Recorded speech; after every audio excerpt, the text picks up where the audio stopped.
Alrighty, welcome to the show. Let's get some music going. Okay, that's the middle of the music. That's Hey the middle of guys, the how's it music. going? So glad to have you. Welcome to YMB Live. This is a show of who the heck knows what. No, it's Bitcoin headlines is the focus, and obviously there will be tons of opinion. You can't get through a show with Tim, John, and I without opinions. So thanks for joining us. Your opinions are welcome on the show as well. So we would love to have you join the conversation. And here's how you can do it. Tweet us. Our username is @UMeandBTC, and our hashtag is YMBLive. Hashtag YMBLive. Tweet us anytime during the show, and hopefully we'll find it and read it on the air. And if it's a question, we can respond. We can do pretty much, comments, whatever. So definitely get us your thoughts right away. You can also go to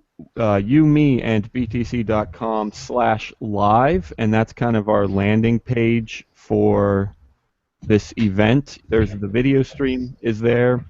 There is the audio stream if for some reason you just want to listen to audio, which was actually a good idea because John was saying last week he couldn't be here, but he was at work and they had blocked YouTube and he was able to listen to the audio stream. So I guess I'm pretty glad How I did, could make that happen. oh, What's you that, listen on Tim? one of the computers at work, John. Yeah, on my lunch break. Moving up in the world. What? Moving So- up in the world. If you knew what I did today, you wouldn't think so. So that is youmeandbtc.com/live, and there's three things you can do there. Well, four maybe. You can watch, you can listen, you can tweet us, and you can vote. I got a pretty interesting poll set up about prediction markets, and that's a story we're going to cover pretty soon, so we'll get to that. I also want to welcome our Liberty.me listeners. We got syndicated over there. So glad to be on there. I know I've been working with them for a while, and I love doing that. So welcome anybody from Liberty.me. If you're watching the archived video, that's awesome too. And there's a chat box there, so if you want to go to Liberty.me and chat us through there, sweet, do it, please. We'd love to. And we also want to welcome the Silk Toad. He was with us last Sticking with week, that. and I think that's his official name now because I think he really is. Because I'm pretty sure he is an actual toad. So welcome, And Silk in Toad. in All right. honor of Ross being locked away. Yeah, indeed. We're going to cover that on our show tomorrow. Well, we recorded it last night, but tomorrow you guys will be hearing it on our regular podcast. Just for the second half, a little bit of thoughts and comments on the sentencing. So make sure you tune in for that. Every Thursday is when we do our shows. All right, I'm going to let John take it away with the first story, and I guess you should probably send us links. We decided to come up with our own stories, and I don't know what the heck John's about to cover, so All right, I'm well- excited to hear. We'll start off light-hearted or light in Okay. general. Or like, This is an article from CoinDesk that says Bitfury to release light bulbs that mine in 2015. wait. All right, that's interesting because we covered probably 2 episodes ago the what was it called? 21 Inc. And they were kind of making a way for all kinds of devices to become miners. So actually, I think that's pretty darn awesome. Yeah, and when we were talking about the 21 Inc. thing, we brought up how we had talked about in the past how mining could potentially be a Right, problem in the future, and people have been talking a lot about the Internet of Things in the last couple of years, and have you guys heard that? That's what Yeah, it yeah, is, just the the way I've heard Internet that of term. Things. Yeah. Yeah. Basically anything, But right? Everything's going to be connected. yeah, everything is gonna be computerized, and like I don't know. I guess if everything's computerized, everything can be a miner. So that's pretty cool. Right, right. Yeah, absolutely. So what's their plan here? Is this? I guess they say they have a prototype, Yeah. and interesting. I wonder how long that would take. Oh, they do say, holy crap, they're gonna bring it to market in 2015. Yeah, yeah. I wonder. Okay, so I wonder how that, like, if it's gonna be to market that soon. That seems pretty crazy. But is that if it really becomes that easy to mine? Do you think that like pretty much everyone is going to start doing that, or I wonder if they'll be too expensive? Well, yeah, I'm sure they'll start off Yeah. probably as more of like a novelty thing, and I mean it's the bell curve. I'm sure. I mean that's how Yeah. everything is. It's the bell curve. So I'm sure it'll start off pretty niche and maybe probably more expensive. But as far as the marketing, it says that they want to solicit ideas on how they should be marketed, like from the community. They want it to be sort of a collaborative release. I don't know exactly how that would work, but that's just what it says in the Yeah. article. Yeah, that's kind of the thing I was thinking of. Like, if they're going to be out there that soon, I feel like that would be kind of interesting for a lot of people that aren't into Bitcoin. I mean, I don't know. Maybe I'm overestimating the average Joe. Maybe he's just going to be like, "That's weird. Why would I mess with that?" But well, what I would like is for a whole bunch of people to say, "Wait, you can make a little bit of money with your light bulbs? Yeah, I want in on this," and hopefully they would try it out. Now, I guess we also talk about how mining is basically supposed to be break even. It's not supposed to be super profitable, but Yeah, but I mean, think about it for light bulbs. How much energy do people spend on how much is their energy bill from the light bulbs? If you could break even on that, that'd be nice, you know? yeah. Just like Yeah, I wonder. for whatever time This is you have the lights interesting. on, you can Yeah, that's true. Here's because people have sort of the lights way on I. anyways. Well, Someone makes a point. right. This might just be the internet just being hypercritical as it normally is, but they say that the reason for going to an LED is to create less power consumption. So I guess why are they then using that to? Well, you're stacking onto something else that's using less power, more power, and that's not really the point of the light. So it's just going to use more power than the light was meant to. Like you're getting an Well, LED light, so you're saving on energy, but then you're putting the Bitcoin thing on, which I don't like, especially at the that's beginning. Like here's it's going to have to be a novelty because it's not going to make that much at all. I wouldn't think. No, here's yeah, I'm I think sure it you're won't right, break Tim. even first. Nobody's listening to me. Well, that's because you're being Tim. quiet and you're not just talking. You need to talk over us, Daniel. Like start now. All Come right. on, you can do So there's there. I think you're right, Tim. I mean, it's classic physics, conservation of energy. If you're gonna have a light bulb and mine, it's gonna take more energy. That's that's classic physics. And so if that's the way you look at it, if you look at having a light bulb and then adding a miner to it, then maybe it wouldn't save energy maybe, but it would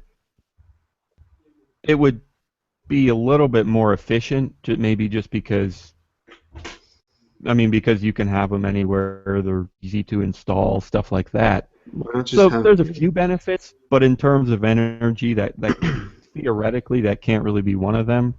But here's what I see: if you look at it the other way around, if you start with a Bitcoin miner and add a light bulb on top of that, I see I think you could save energy there, and here's why. When everybody runs miners and they overheat. You have to spend energy to keep them cool. Well, what if you could take that energy and convert it to a light? Then you save a lot of energy because not only do you avoid the cooling, you also you take the heat, and so then in that case you wouldn't have to spend extra money on the light bulb because it's getting its energy from the heat that would have been lost anyway. Does that make sense? How they do that? I don't. How can they convert that into? That's how light bulbs work now. It's how like okay, yeah, okay. I mean, Well, I mean, now incandescent they light convert. bulbs, it's heat. Heat is converted into light by heating up a filament that glows. Okay. Yeah, well, it's more like electricity is converted into heat and light. But then. Well, I mean, the heat is it's, the reason it glows is because it gets hot. I mean, that's what metal does. yeah, that's true. So, like, would that be like a 1-to-1 thing then? Like, not 1-to-1, but like directly how hot it is means how bright the bulb would be? Yeah, I mean that's. Yeah, well, that's that actually could be, but they're kind of true. There are ways to regulate because that, light. I mean.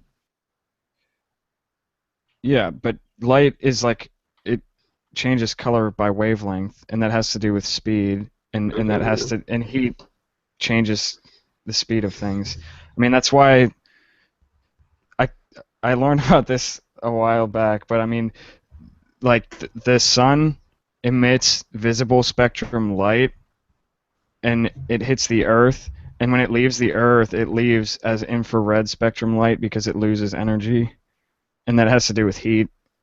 It expends heat on the Earth, and so it leaves in a different wavelength of light. But that has nothing to do with Bitcoin. Well, yeah, but it is fascinating. I mean, it's just another reminder that all this innovation is happening, and there are people working on crazy things, just like Bitcoin itself was, and just a reminder that anything could happen, and we'll be excited to see, even if it is just a novelty. That's still a really awesome novelty. So I finished reading the article, so I have a couple more things to say about that. First, it says there's a paragraph that says the announcement also follows statements from rival Bitcoin mining firm 21 Inc. that suggests they're working to integrate Bitcoin mining chips into smartphones. So they made the connection that we did. But also, it says at the bottom that it said they're trying to keep this thing in line with the spirit of innovation, and they're considering maybe open sourcing the hardware or creating software development kits for these. And it said that the target market for these light bulbs is hobbyists who have an interest in exploring new technologies. So yeah, I don't get definitely this stuff though. Like, it's a new technology, but what are you exploring in this? You're plugging it in, and it's mining you no Bitcoin. Tim, that's you because you don't know about any of this stuff. But people who understand the technology want to get it so they can tinker with it.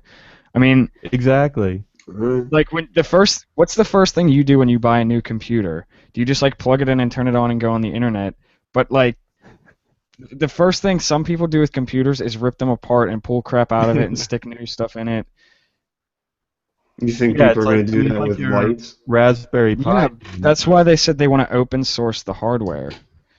All the stuff would be open to the public, like how it works and what parts are used in it, so people could actually build their own, or they could take them and figure out like what they used to build it, and maybe they want to change out this part to make it more efficient or to run faster or connect to something else. I don't know. Or we could just run just a miner that could do that. I don't. Damn. That's. It's at the very least, it's just for fun, and even better, you might make some money. That's all it is. I know what it is, Daniel. Don't you like technology?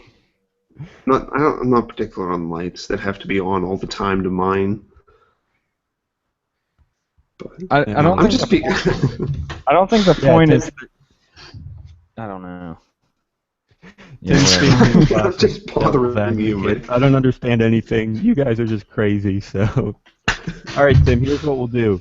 We'll let you give us one of your stories, so you can tell us something that you know about. So we'll let Tim take it over in a second. And then we can trash you. Yeah, about how stupid. That's stupid. But I do want to remind people that to get your tweets out to us. We actually did have one from before the show even started, and it was a pretty cool one. It was from @CoinSlumit, SLUMIT, @CoinSlumit. I was asking, if anybody has news stories that they want us to cover, send us a link. And he said, yeah, I have some great news from Bratislava. And he had a picture, and he says, another mycelium install. And it's him and someone else in a cafe, and she has on her phone, she had just installed mycelium. So that is some amazing news. We love to hear that people are finding out about Bitcoin and starting to use it on their phones. So thanks for tweeting out to us, CoinSlumit. Anyone else, you're welcome to send us to @Yumi and BTC with the hashtag. Let me get my pointing right. There we go. Hashtag YMB Live. Anything you like, thoughts, comments, questions, you're welcome to. We do have the poll set up as well at yumiandbtc.com/live, but we haven't talked about that story yet, so I'm not sure if we have any votes. But we'll get to that, and we will see. And then lastly, before we move on to Tim's story, I want to mention, let me get this pointing right. Genitrust. They have been sponsoring our show. We are so glad to have them. Genitrust, they make wallofcoins.com, which is kind of like a cash deposit Bitcoin trading network. And I use them every single day to trade Bitcoin. It's extremely convenient, extremely quick. So that's Genitrust, the makers of wallofcoins.com. Definitely hope you'll check that out. I actually have a pending deposit right now that I need to confirm, so I'll let Tim talk and do that. Okay, let's get that through. Okay, this is an article from CoinDesk. It's Mirror raising $8.8 million for Bitcoin smart contracts trading. I guess they're partnering with Ripple Labs, or they're led by Ripple Labs investors. And Route 66 Ventures. The round also includes Battery Ventures, Crosslink Capital, RRE Ventures, and Tim Draper. So they're really trying to push out more of the smart contracts, the ability to get people so that, like, you're all an individual banker, like kind of what Bitcoin offers for someone who's in a situation that they can't really get on the normal financial, or in a less free financial position, I guess. It's not a very long article. Yeah. It's really just saying that that's coming out. Oh yeah, no, that's a good topic though, because we actually rarely, if ever, have covered smart contracts. Maybe just mentioning them, but they are a really important thing in the Bitcoin space, obviously, because it's the whole idea of decentralization and everything. And I guess I don't know if there's any other questions other than just what are your thoughts? They should be a good thing. I like the idea. I still have a tough time envisioning the implementation. In terms of money, if you want to have a smart contract that just like schedules money, I could see that being possible. But once you start connecting it more to the real world, I'm sure it's doable, but then you lose. I'll try and clear this up. Let's say you have a contract that, I don't know, anything. What do you sign a contract on? You're buying a house, and you sign a contract that you'll get the keys on X day. Well, what if the day passes and you don't get your keys? Well, there you go. Then somebody in the real world has to arbitrate that, and the blockchain at the moment can't really do that. So that's the one issue I see, is just that it in certain situations you can leave everything online and leave everything in the blockchain. But once you have kind of just standard contracts that we use every day, those can't really be connected to the blockchain. And Yeah, I don't know. So it seems like it has a ways to go. But when you think about it, I With, mean, down the road, houses could have electronic locks, right? yeah, That I was are gonna Very say, connected to what the blockchain. was the key example because a key is physical? Because if so, you need to forget that. Yeah, Because they if Well, you're already yeah, have using yeah. them. The if other, you're using the blockchain to arbitrate your transact or your contracts, like you better be using electronic keys too. yeah, I do like that. The other example I heard was from a week or two ago on the Tatiana show. That's another one on Liberty Me, and she was interviewing Pamela Morgan, who's like an attorney and does a lot with smart contracts. And their example was, hey, what if Tatiana's doing a show and she doesn't perform or the show gets canceled? Well, how does the blockchain know if the show is canceled? And, that's just another thing that we just need more innovation. Just have to figure out how we can solve problems like that. And I'm sure it's possible. It has a, I guess my main point would be it has a lot longer way to go than Bitcoin does. I mean, Bitcoin is super simple and it's pretty much, it is what it is and it's there, it's usable, and it's already changing our world. So, in terms of adoption and stuff, yeah, of course, Bitcoin has a long way to go. But in terms of technology, it's not done, but it's there and it's usable. And in terms of smart contracts, the technology is not quite there yet. So that's an interesting thing. I guess we'll have to keep an eye on for who knows how long it could be before that starts being usable. Sweet. Well, I think unless you guys have any other thoughts on that, I really do. I want to get to my story so that we can. I mean, the poll's already open, but I want to start Right, talking about inform the it so people that about the polls. yeah, so we can inform the people so they'll know how to vote because we're the Yes. smart people Listen and to we know us. everything. Listen to us. You Uh, are stupid.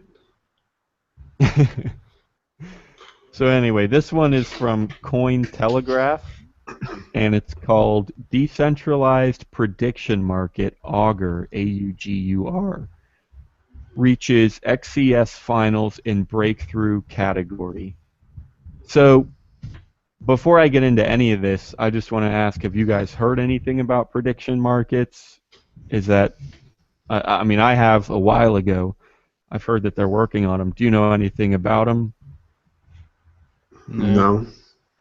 Cool. All right. It was on. I guess I'll hit the news first, and then we'll break into pretty much whatever we feel like talking about with prediction markets. The news is that this one prediction market, Augur, AUGUR, made it into these finals of this. It's like what is it even called? A competition, uh, XCS. It's put on by CNBC and Singularity U. I'm not 100% sure what that is or what they do, but CNBC and Singularity U team up every year for exponential finance. It really is just a competition for ideas and technology things that people are working on. They mention artificial intelligence and crowdfunding that are shaking up the financial world. So it's this competition, and Augur is in the finals for the breakthrough category, and that's what this is. I mean, a decentralized prediction market.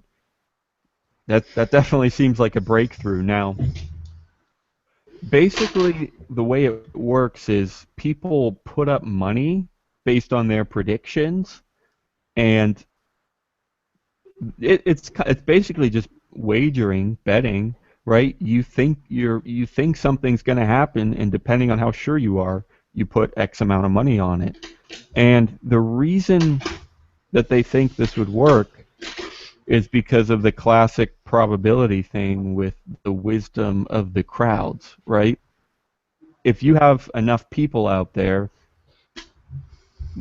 the more people you have, theoretically, the more wiser they are because somebody out there is going to know the truth and is going to push that truth through. And I mean, this is different because it's prediction, so there isn't necessarily any truth yet. but I don't know. It's a crazy idea, and it's good that it's decentralized because that's what they said. They've tried centralized versions of this in the past, but uh, but they haven't worked, and now it is decentralized. And so I will ask you two the same question I'm putting in our poll for all of our users. Do you think a decentralized prediction market could work? I mean, if you're, yeah, I mean, everybody always says, oh, nobody knows the future, right? But I don't know, do you think the wisdom of the crowds is powerful enough? I mean, do you think if you get everyone out there putting their money on the line, that's why they're incentivized to choose the right decision because their money's on the line. Do you think it could work? And I guess the question would be to what extent? I mean, I guess everything would be relative because you know it's gonna be kind of like percentages. Like 80% of the money says yes, and 20% says no. So we're Which one's pretty right? sure that the prediction is yes. We're pretty sure that that would be the correct prediction, but even that's a relative thing. You're never going to get 100% of the money on a certain outcome. And yeah, so I don't know. Any thoughts? Do you think it What's could the work? use of it being decentralized? All right. Well, that was another thing I wanted to bring up, and I get I want to know that's that before I yeah. I I guess I well, would say I don't know specifically what they're how they decentralize it and what they're trying to go through with. But what I wanted to bring up was just a few episodes ago we had that conversation about it was another Silk Road one with the moderator who got arrested and in prison and stuff. And we were asking, well, where's the hope? Like what how are we going to solve these problems if cops keep arresting people and if investigators are manipulative and stuff, where's the hope? And the answer was basically decentralization. Spread things out, make it so that nobody can control or manipulate the market, and that has to be a whole lot better. And that my goal. I guess that's basically where they're going here. The more spread out it is, the more balanced it is, the harder it is to manipulate. And I mean, I think just in general, as long as you do it right, decentralization can never really be a bad thing. Does I that answer have your question? Uh, kind of. What were you gonna say, John? I have two Maybe questions, I I'll guess. learn from John. Well, one is not so much a question that I think you have an answer to. The other one maybe you do. The first one, what are they trying to predict? Like what kind of is it Oh, just anything? Okay. yeah. Like who's gonna be the next president, or Okay. who's gonna win the football game, or even like I don't know, weather, right? I mean, you could So have. a lot of those things, like if it's who wants to or who's going to be the next president, something like that. Well, this will tie into my second question. You'll understand once I say it, but I'm going to start off and then go back and explain. But let's just assume that everybody in the U.S. is using this, like every single person. We'll just say everyone over the age of 18, just for argument's Right. sake. If it's who's going to be president, if everybody picks this one guy and their money's on it, they're gonna vote for that guy. So like Yeah. predictions can be self-fulfilling. If you're predicting something that you have any amount of control over, yes, this Right. can predict things right, but not because it's a correct prediction, but because people are fulfilling what they predicted intentionally. And that leads into my second question or point. I don't know if it's like I said, it's not a question that you would necessarily have the answer to. I think whether this works or not depends on what sort of things you're predicting and also who is going to be using it. Because who is going to be doing this? Is it people that are already gambling, or do they think that people who don't already gamble? I don't know. Right. So that is something.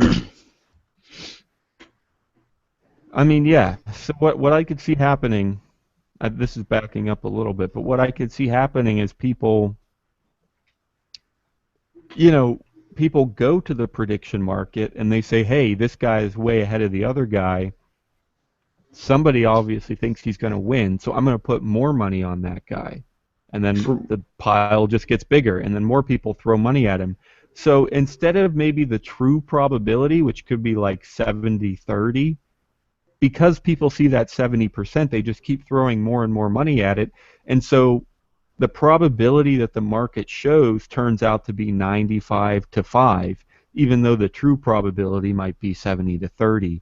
I could see things going kind of out of proportion like that. Yeah, I don't see it working for things that people have any sort of control over. Because if 70%, like you said, if 70% of people said this guy's going to win the presidential election, you'd probably be an idiot to vote against it, or to not to vote against it, to yeah. bet on the other guy, because the same people who are betting are the ones who are voting. But if it's something like the weather, then I don't know. I mean, I guess when I was saying like why does it have to be decentralized, I was also asking like do people bet like this where you're just betting on just like you're just piling more and more money into something like this and it's not like odds and stuff like does that even normally happen like this? Like have you done this, Daniel, or this kind of thing, or do you see people doing it? Repeat that. I'm not really getting what this is trying to achieve. Like It's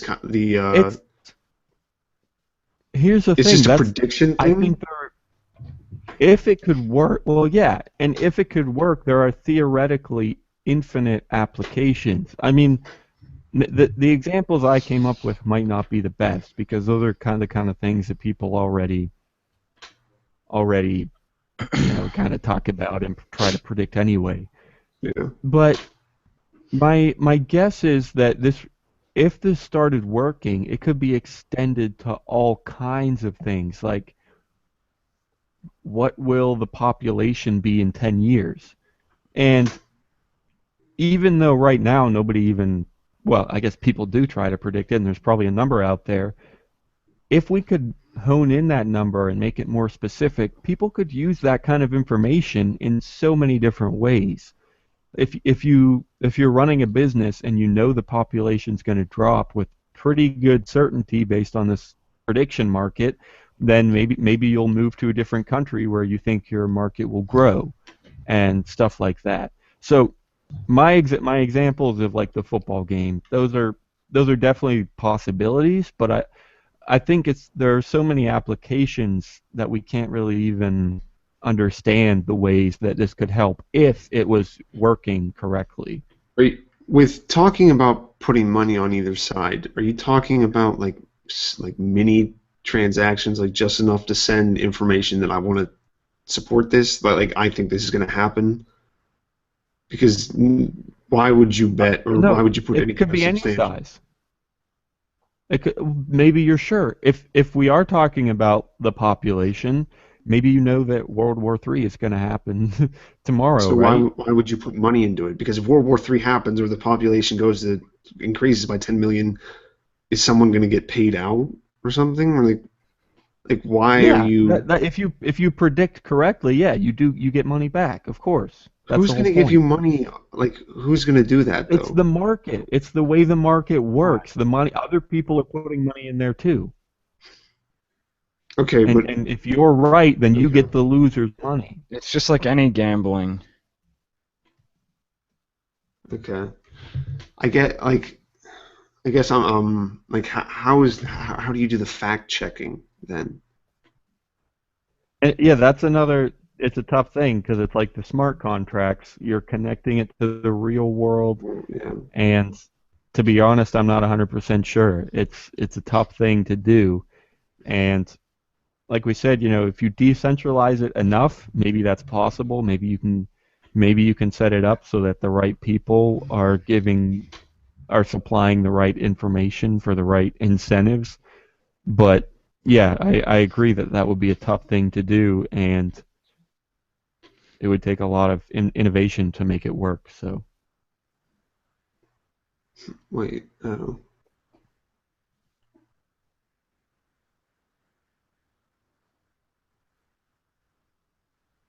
yes. I don't know.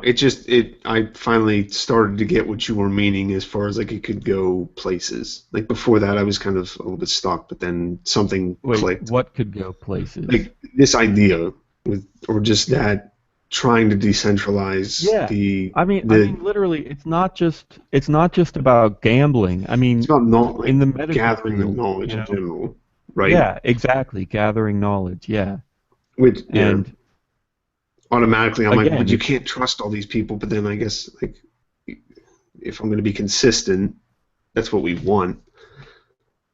right. I mean, Well, yeah.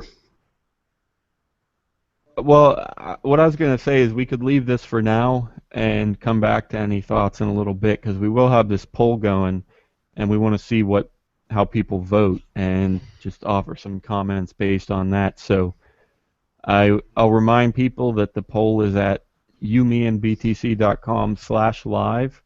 I put in my vote for no. I don't think that decentralized prediction markets would work because the main reason is just the idea of it's kind of the classic sci-fi. What would you call it? Not a conundrum, but like a paradox. That might be better. If you can know the future, then you can influence the future and you can change the future, which means you didn't know the future in the first place.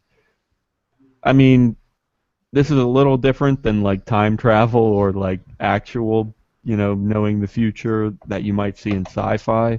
This is prediction, not certainty. But I don't know, it seems tough to me. I mean, if everybody knew the future, then I don't know, it's almost like, well, what would be the point of doing anything if the future seems already determined? I don't know. It's tough. I don't think like I don't Yeah, think we will. You can't determine like you can look at trends and everything, but I don't think Yeah, you'd I ever get guess to that the might point where you're like, oh, I don't like who really cares. We already know exactly what's going to happen. right. I think the main difference between this and sci-fi, like future telling, would be just uncertainty. With this, you're going to have percentages on each side, so you don't know for certain that this is going to happen. In sci-fi, maybe people are theoretically somewhat certain, and so yeah, that's true. I could see that, but I don't know. My answer is still no, at least for a long time, because I think you would have to have basically everybody using this to make it work in the first place, let alone to make it effective and to make it not influenced by anything. So yeah. My answer is no right now for pretty yeah, much the yeah. same Well, yeah. reasons. Go ahead and you guys can vote in the poll. I did so. Yeah, I did. And definitely we invite all the listeners to get to umeandbtc.com/live. Put your vote in and send us tweets, thoughts, comments, questions. Send them to @umeandbtc with the hashtag YMBLive. We'd love to get those. We'd love to read them and answer any questions if we can.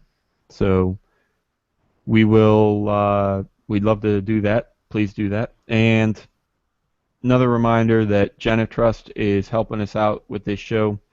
Huge thank you to them. They're the makers of wallofcoins.com, and their goal is to make Bitcoin easier to use in all kinds of ways, and that's why they have wallofcoins.com right now. And I use it all the time. It's for trade Bitcoin. It's super quick, super easy. So we definitely hope you'll check them out. And here's what I'm going to do now. I am jonesing for a cup of Joe, Oh, and shit. so I'm going to turn. Go So I'm upstairs going to and turn burn things your over. coffee. I'm going to turn things over to John. For While I me, see what I did there. I put two first names in one Yeah, sentence, I and got it. neither of them were. All right, And so neither of John, I'm them gonna are let you what? take away a story. Neither of them actually were first names. They were first names that were used for something else. I don't know. Yeah. But if you guys need me, just talk to Silk Toad right here, and he'll help you out. I'll be right back. And take it away, John, with whatever the heck you feel like. All right. Well,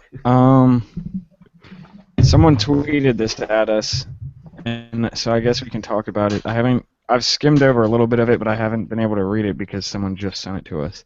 It's another CoinDesk article. The headline is New York releases final bit license.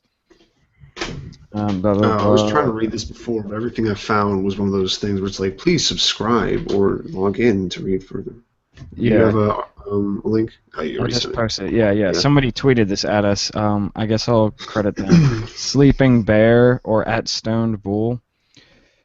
He asks, actual good news or Big Brother fake out? New York releases final bit license. So, the final release of bit license follows nearly 2 years of fact-finding and debate. The NYDFS, which is New York State Department of Financial Services, began crafting the rules after it determined the technology should not be regulated under existing state law. Blah, blah, blah, blah. So, yeah, I think we've probably talked about BitLicense before, and a lot of people have probably heard about them, or the BitLicense whole thing. Especially New York. New York is probably the biggest thing, I think, in the U.S. Yeah. Well, I mean, I don't think it would take a genius to figure out that we don't really support BitLicense. Or we think Losky it's went kind of after Apple. what? He says, we have no interest in micromanaging minor app updates. We are not Apple. Yeah. So, I'm sure I can speak for all three of us by saying that, like, the idea that you have to have a license to use a certain kind of money is retarded. Maybe I guess I shouldn't say retarded. Is that We don't like bad? that word. That's all I've ever heard people say in response to that. I'm like, okay. Yeah, I don't know. I mean, people used to say it, and it was okay. It was okay in our lifetime. But that's the word we lost. Yeah, I don't in our know lifetime. where we stand on that word now. It's stupid. Okay. About 2011. Yeah, and have we talked about the Bitcoin not bombs bit license thing? Oh, You can gosh, did yeah. one time. We You bring can back up. go on their website and buy an intergalactic bit license, and it's like this cheesy little ID. It's probably like shrink wrapped or whatever, and it's like this gives me the right to spend Bitcoin anywhere in the universe, or I don't know, something like that. So I want the 2-sentence rundown because you brought up bit license and that's fun to harp on. So give me the 2-sentence fun to harp rundown on. of what I meant. Yeah, somebody And please tell me uh, you didn't ruin my show. No, somebody tweeted a Almost. link at us. It was a CoinDesk article. The headline is New York nice. releases final bit license. And it's basically after 2 years of dicking around, they finally came up with a bit license, and they're trying to get it passed now. Okay, Yeah, like I said, somebody yeah, tweeted it, so I have only been able to skim the article. I can't really find he that much. he just put out a TLDR. Too long didn't read. It's on Reddit.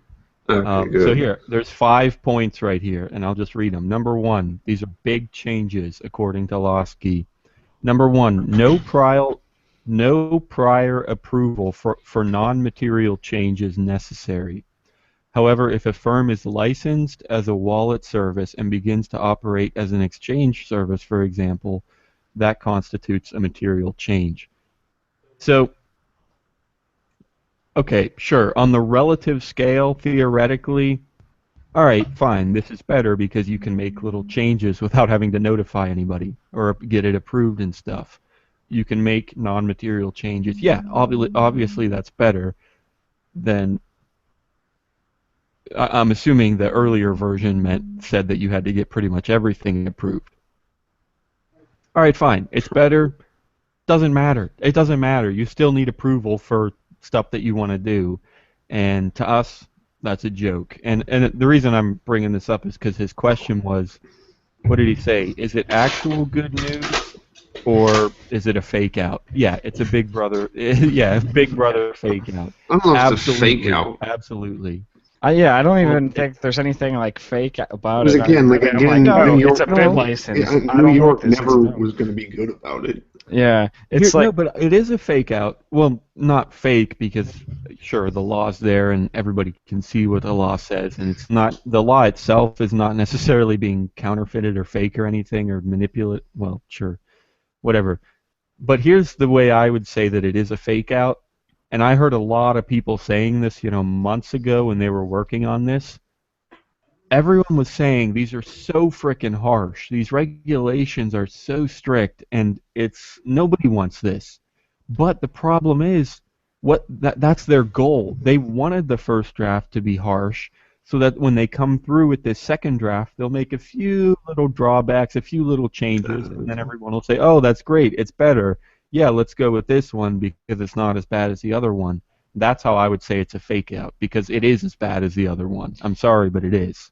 yeah, I'd agree with you on that. The startups point. just going to leave. I mean, But anyone who's like, I don't know. I feel like most people are probably just as cynical about it as they were then. Like, I mean, it doesn't make could a be true. difference. most Bitcoin Right. people are a little bit less. Yeah. Well, no, I shouldn't say most, but I would hope that more of them aren't so quick to be like, "Oh, yes, please, just give us a license." Actually, yeah, I'm glad. Maybe I'm the glad you brought Bitcoin that up, Tim. Foundation. Yeah, maybe the Like, Bitcoin. yeah. Yeah, no, Tim, I'm actually glad you brought that up because I think that's something that the three of us personally can tend to forget because we are so focused on the Liberty space and we call ourselves the Liberty and Bitcoin podcast. That's what we are. And I think we do forget now and then that there are people out there who think Bitcoin is cool and sure they'll use it and stuff, but they actually do want it regulated. They do want it overseen as Well, much it's very as possible. dangerous, Daniel. I mean, there could be people paying for drugs and child pornography and murder for hire and all of these things, and it's just terrible. Yeah. You're right. And none of that There, happens with the Dan, dollar, you so know, we we need should to keep probably using be the a little bit dollar. more. What was that? Sorry. Just lagged so much. Oh, I am? Seriously? No, John did. I think. What? You just lagged a lot. I said you're right there, Daniel. We should probably be a little bit more considerate because Okay. not everybody is.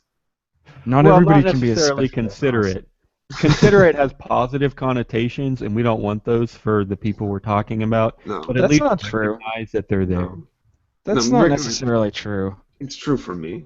Are you sure? I would everybody always says, "Oh, he's so kind and considerate." Like, considerate's a good thing. No, I agree with you that it's a good thing, and I'm saying I disagree John's that trying we to be shouldn't nice. have bad or good No, connotations. yeah. I think Well, we should just have some of nothing them but are probably- hatred and vitriol for them. No, some of them are probably just people who don't know a lot about Oh it. yeah, no, I totally agree with that. I was just being a little harsh there, but yeah, I totally. Everybody. Yeah, deserves you were it. ignoring exactly what I said to do. That's true. Well, everybody deserves consideration except John. So. Wait, well, I want to read. I was telling points. you to I be mean- considerate, and you were being inconsiderate while I know. pretending to be considerate.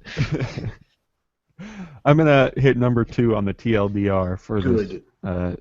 for the changes to the bit license. Number 2, no regulation for software developers. Regulation will only apply to entities holding assets.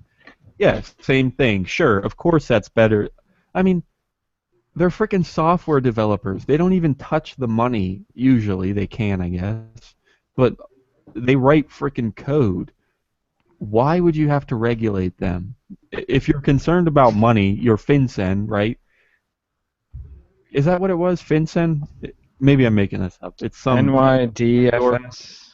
There we go. That's what I'm looking for. Yeah, NYDFS.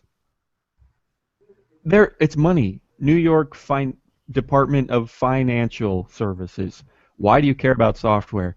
So yeah, this on the relative scale, theoretically, this is better because it's less regulation, but there's still a ton of regulation that's going to be there. So, number 3, no requirement for duplicative Yeah, I guess I said that right. Duplicative applications for a bit license and money transfer license. Firms will have access to a one-stop shop submission of information.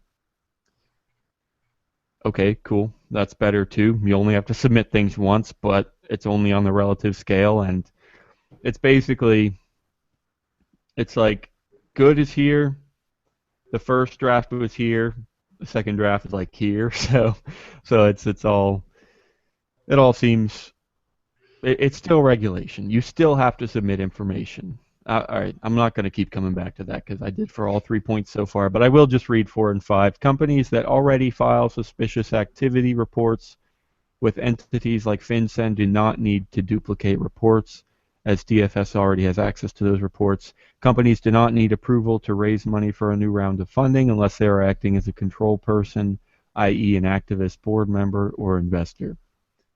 All right.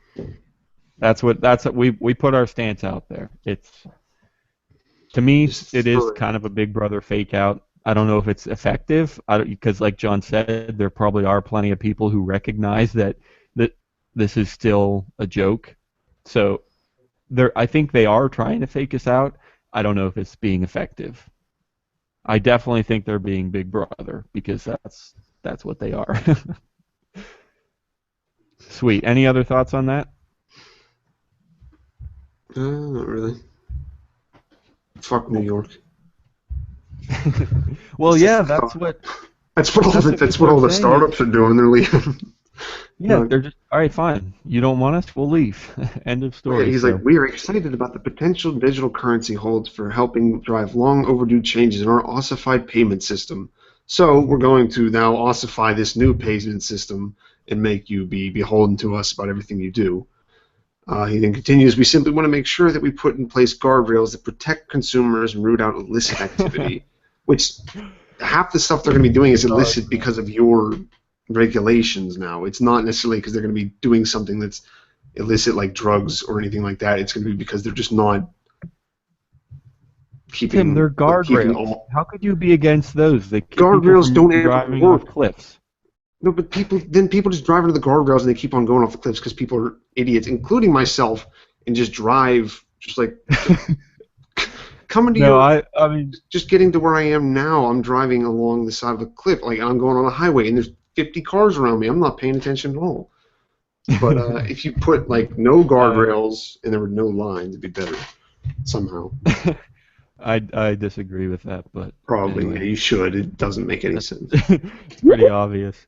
That's the one thing where I disagree with you on, Tim. Everything else, I follow your beliefs to the letter. But in terms of guardrails, I think I'm a much better driver than you.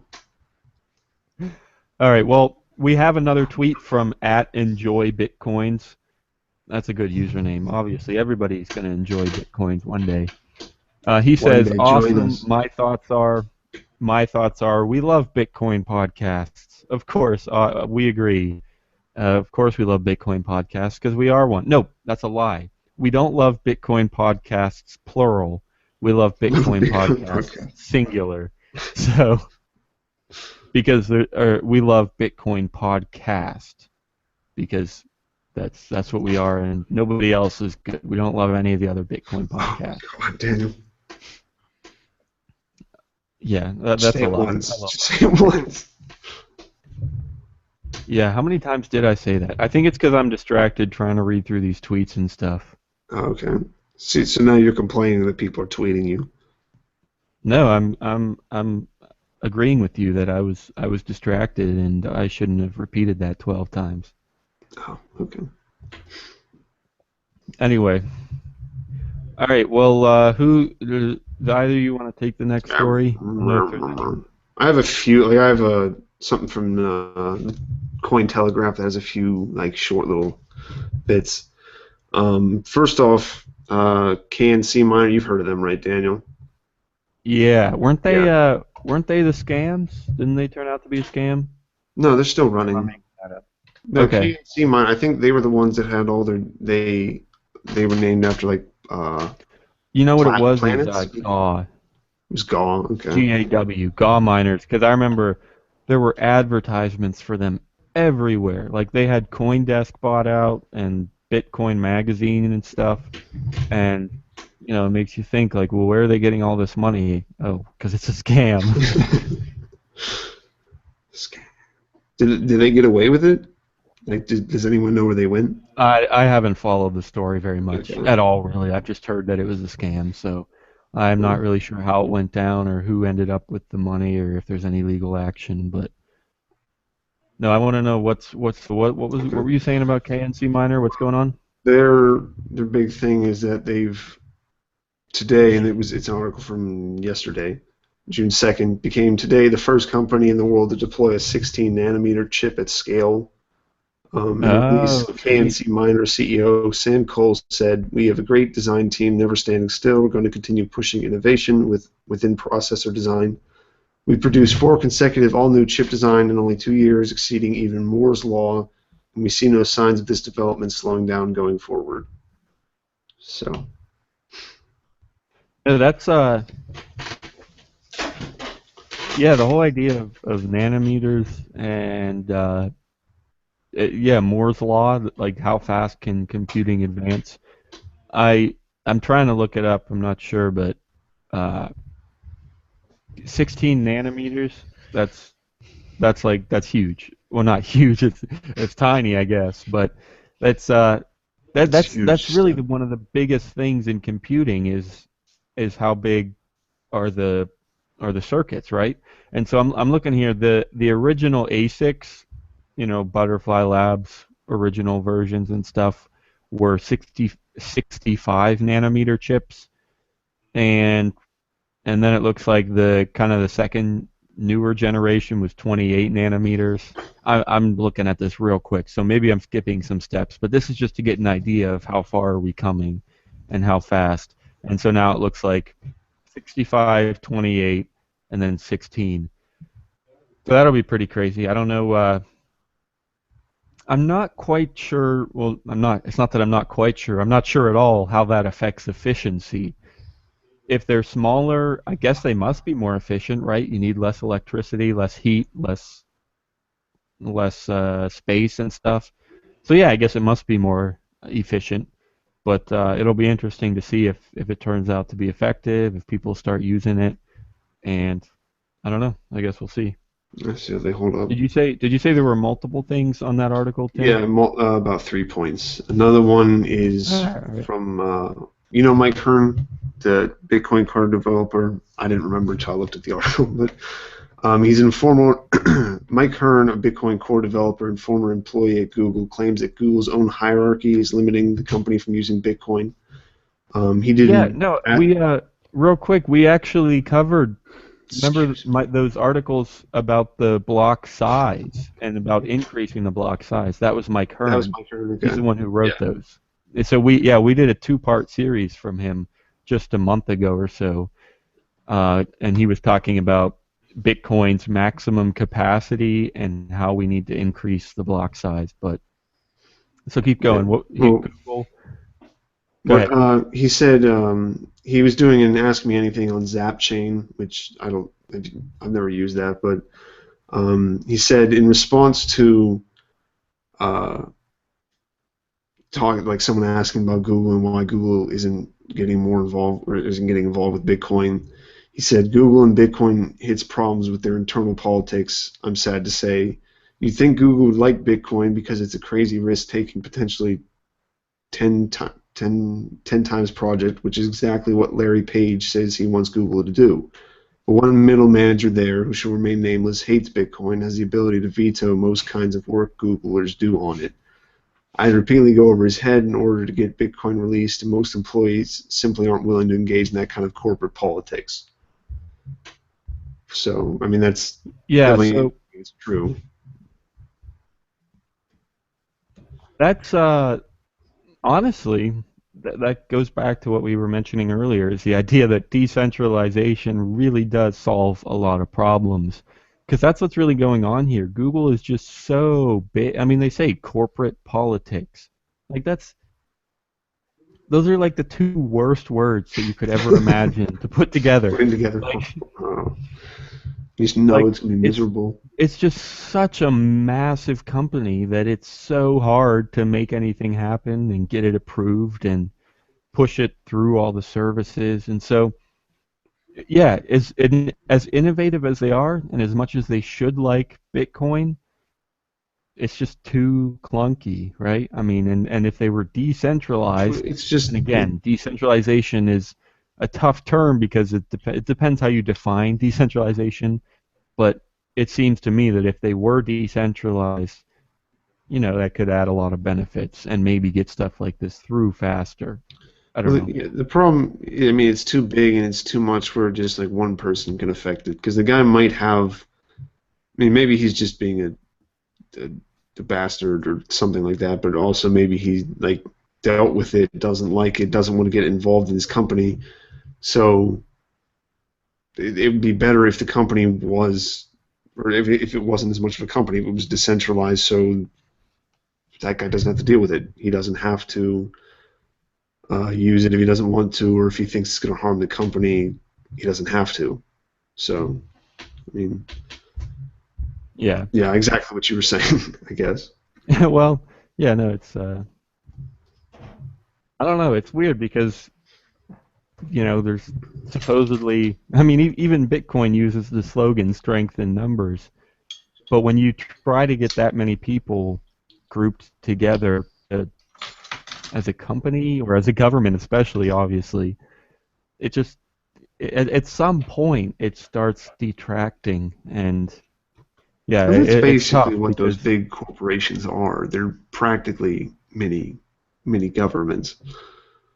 They just don't have guns normally until they hire what's the Blackwater or whatever to go after people. Blackwater. Yeah, the mercenary company that the U.S. used over in Iraq. I Monsanto's hired some of them, I think. Sure, okay. Never mind. I If I believe know you. anything about it, you're wrong.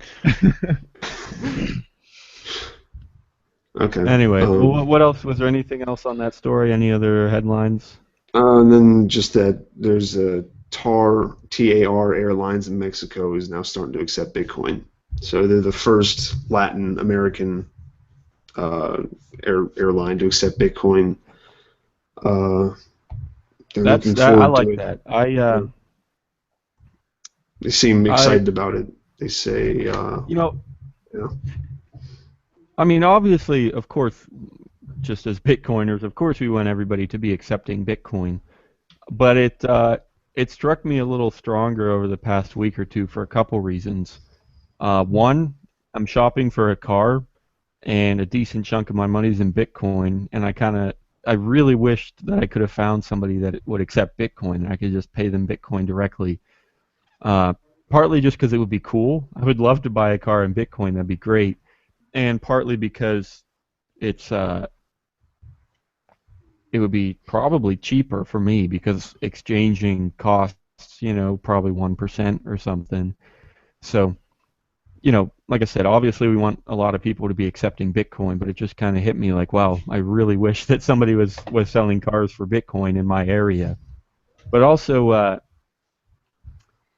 I got this Bitcoin debit card or a credit. I guess technically it's a debit card. There's no credit involved, but it's run through BitX, bit-x.com, and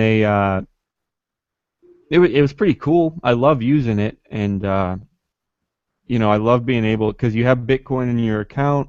You swipe the card, and it gets paid for. It gets converted into dollars and paid for all automatically. So your account is denominated in Bitcoins. So I do love using this card. I love being able to go to the movie theater and spend Bitcoins to see Mad Max. That was the first thing I did with it, and it was a lot of fun. But I also, at the same time, there's fees there too.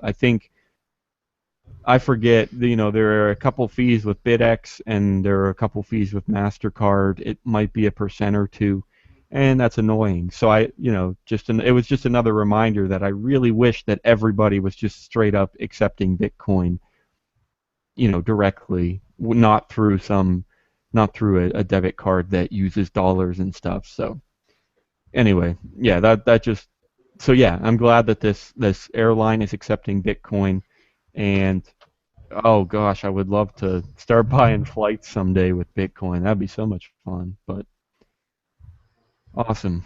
Was that the last one on there? Yeah. Sweet.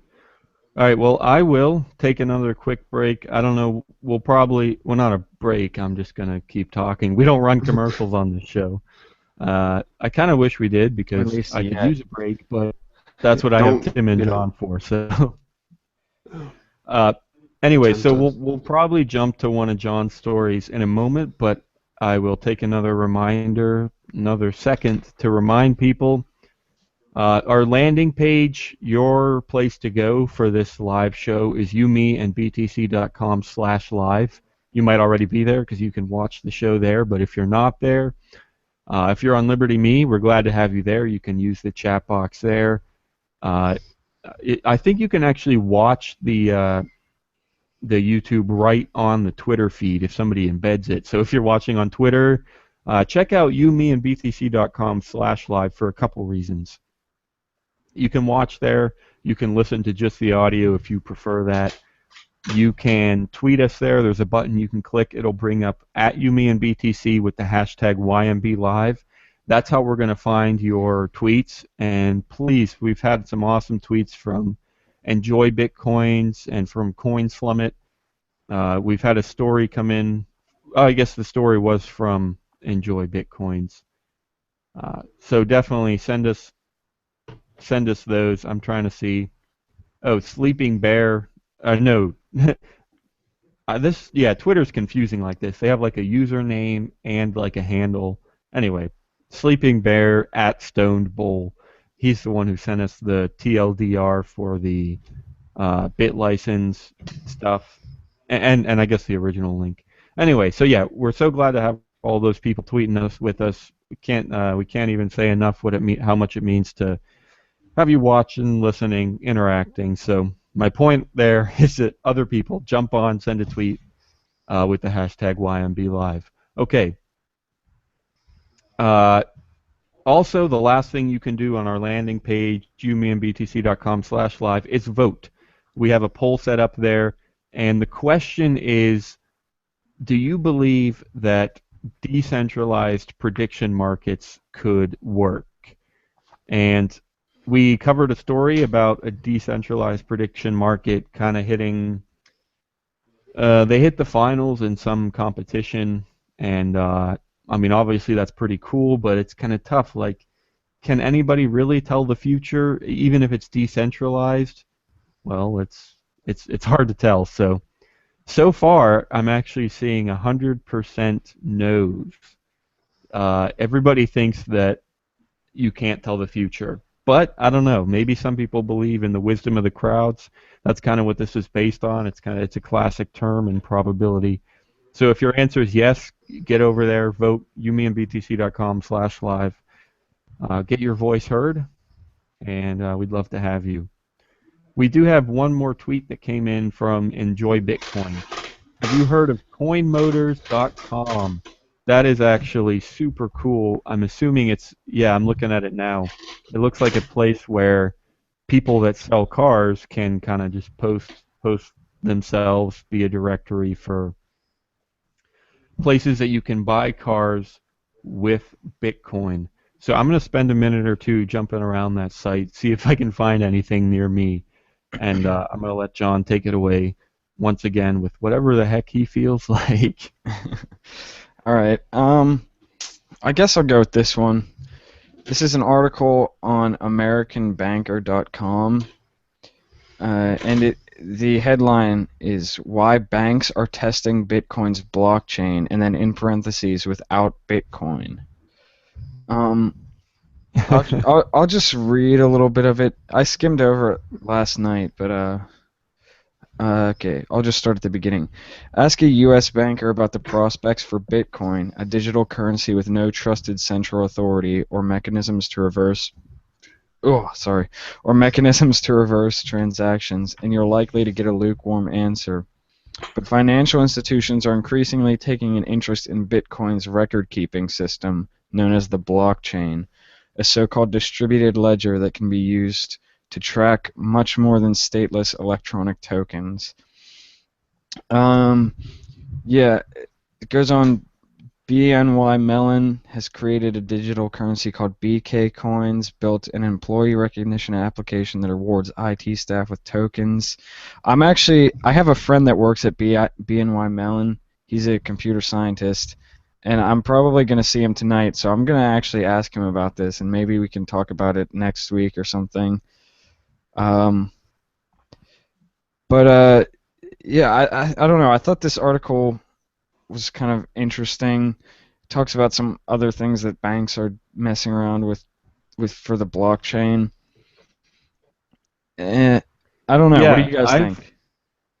I remember hearing, months ago, pushing a year maybe, that PNC, it's a big bank in our area, and I just remember hearing that they were looking at Bitcoin pretty strong, and the the main thing that I would see, I mean, Bitcoin as a currency, I mean, that's cool enough, and maybe they can use it for some things, but I think the network is so much better for them because that's what they do. They move money around, and they it's so inefficient. They waste so much time and effort trying to keep track of whose money is where and who owes who money and what money cancels each other out. And that's why you have clearinghouses that go through every once in a while and try and organize everything and say, all right, you owe him this much and this bank owes this bank. Okay, it's so complicated.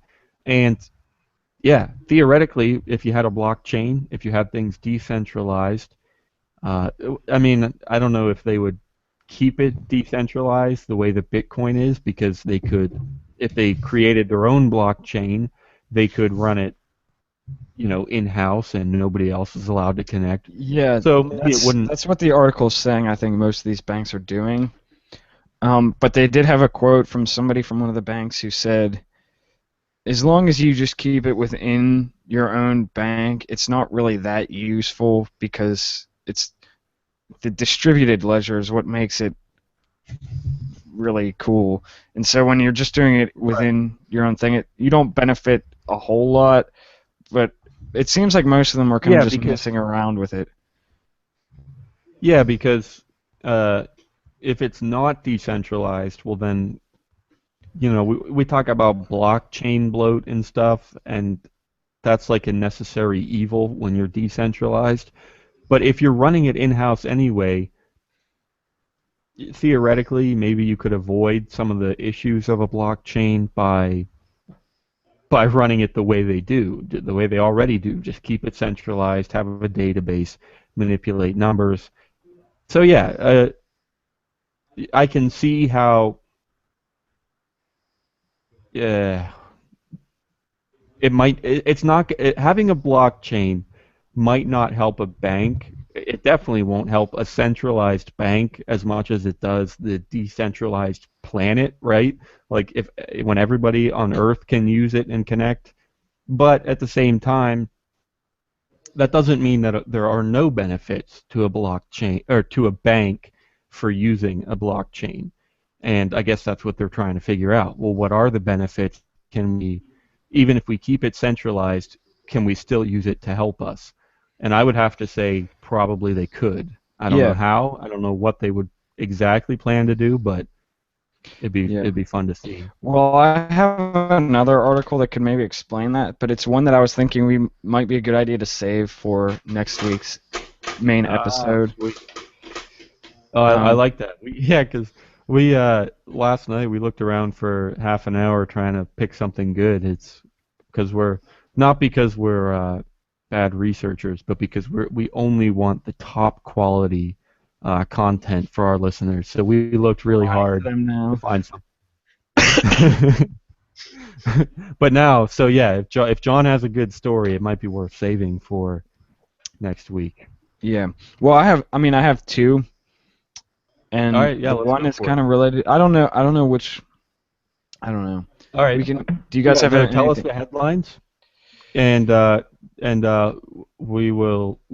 Tim and I will try and decide if one of them will be worth doing. Well, the second one isn't related to what we're talking about, so that one would be easier to save. But the one that I was just going to mention is called "How the Tech Behind Bitcoin Could Stop the Next Snowden."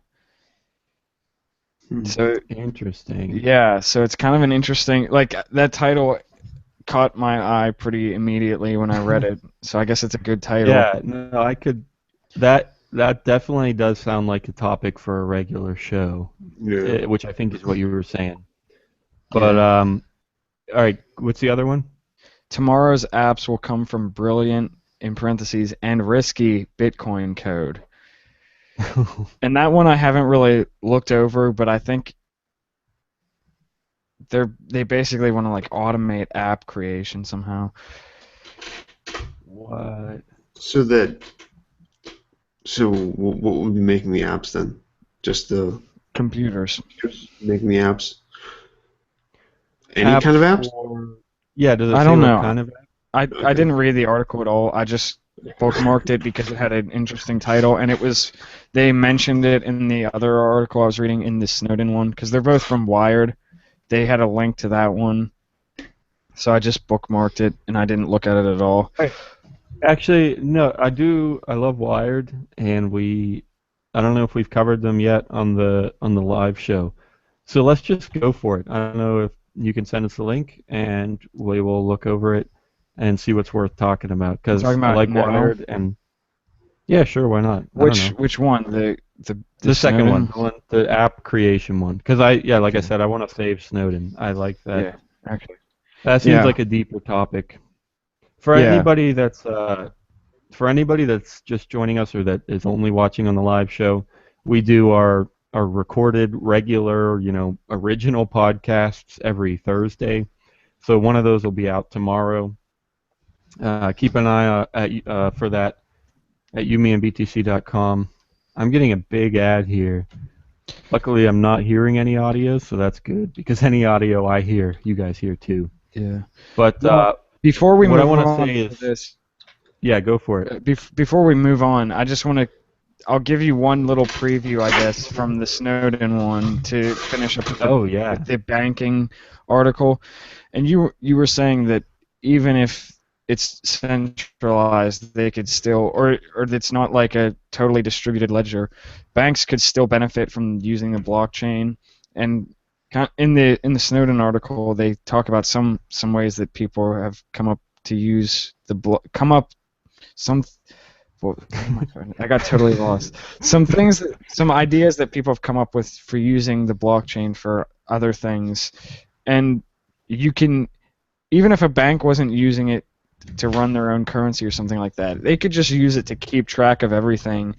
The last few days, I've been doing a whole ton of paperwork at my job, and I like keeping track of all that stuff on a blockchain is way better than paper. I can tell you that. Even if you're not using Bitcoin or making some decentralized currency or whatever, it's still useful. Right. Sweet. So yeah, we'll look forward to that next week. A week from tomorrow, I guess, if you're watching this live. Every Thursday, keep an eye on umeandbtc.com, and if you want to sign up for our email list, that would be huge. We'd love that, and you'll be notified when episodes come out, including these live shows. They'll go out as a recorded podcast too, just audio and stuff. So yeah, keep an eye out for that. And we will jump into this application. Oh, I'll just read the headline again. Tomorrow's apps will come from brilliant and risky Bitcoin code. Now, here's what I think. The apps that they're talking about, as I look over it, they're talking about like applications on top of Bitcoin. So not like Android apps, but they mean things. Well, they have a whole list here like Namecoin, BitMessage, Twister, Ethereum, mesh networks. Those are some of the things they talk about. And so they're talking about, software networks that are built on top of Bitcoin. And Yeah, that's what they're talking about, Tim. I guess you're the one that asked, but I had the same question. Well, what do they mean by apps? And I don't know what the there's a list here, like it's two things, but I do want to. This seems interesting because we say all the time that Bitcoin is peer to peer, which it is, I guess, but they say that it's more cloud than peer to peer. And I guess without I'm gonna read the specific points they make, but I just want to make kind of an a prediction uh, to see how they might be saying that it's more cloud than peer to peer. When you're doing something that is specifically peer to peer, you connect to the to a person that you want to directly deal with, right? If you're doing peer-to-peer lending, you connect directly with the person that you want to lend money to, and you lend them money, whatever. I think the way that they're saying that it's more cloud is because on the Bitcoin network, I don't necessarily have to connect to the person that I want to send money to, right? All I have to do is create the transaction and send it out to anybody on the network, and then everything's taken care of. They'll distribute it, and then those people will distribute it, and it'll just get sent all across the network. I think that's what they mean by it being a cloud, by the Bitcoin protocol being more of a cloud than a peer-to-peer system. But to see if I'm right, I'll read. They make two main points here, and I guess I'll just read them. The first one: users' data, including personal data, are not stored locally into users' devices. They subsist in the cloud, in the sense that they are hosted in a distributed database, the blockchain in this case, that is shared amongst all users in the network. This means that data is ubiquitous. It can be accessed at any time and from anywhere, regardless of the user's device. But the data is also more transparent. All actions or transactions performed by users are recorded on the blockchain and thus publicly available to everyone. Although the identity of the users can be kept secret and the content of such transactions can of course be encrypted. Okay, so I guess that's pretty similar to what I was saying, although you guys can correct me if you disagree. But there are peer-to-peer elements in Bitcoin. Just, if I want to send money to Tim, I send money directly to, well, that's the thing. It's not directly to Tim because I broadcast the transaction to someone else on the network, and they broadcast it to someone else on the network. And eventually, everybody on the network has that transaction. It gets mined, it gets put into a block, and it's stored on the blockchain so that anybody on the globe can look at that transaction. So that is definitely a cloud type of thing because it's everywhere on the globe, really.